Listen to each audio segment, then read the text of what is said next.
Paneer butter masala. പേര് കേൾക്കുമ്പോൾ എന്തോ വലിയ മണ്ടൻ സംഭവം തോന്നുക, പക്ഷെ സിമ്പിൾ ആയിട്ട് ഉണ്ടാക്കാം.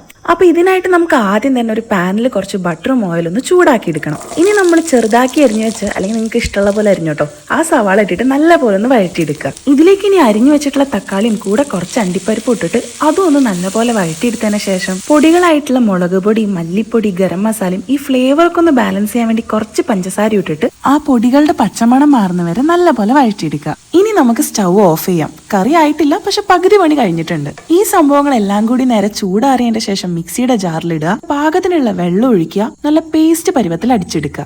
ഇനി ഇതേ പാനിലേക്ക് ബട്ടറും ഓയിലും ചൂടാക്കി എടുത്തതിന്റെ ശേഷം ഹോൾ സ്പൈസസ് ഇട്ട് കൊടുക്കുക കേട്ടോ. ഇനി ഇതിലേക്ക് നമുക്ക് വെളുത്തുള്ളി, ഇഞ്ചി, പച്ചമുളക് ചതച്ചതും കൂടി ചേർത്തിട്ട് നല്ലപോലെ ഒന്ന് മിക്സ് ചെയ്യാം കേട്ടോ. ഇനി നമ്മൾ അടിച്ചു വെച്ച പേസ്റ്റ് ഇതിലേക്ക് ചേർക്കാം കേട്ടോ. ഇനി അടിച്ച മിക്സിയിൽ ആവശ്യത്തിന് വെള്ളം ഒഴിച്ച് അതും കൂടി ഇതിലേക്ക് ചേർത്ത് കൊടുക്കുക.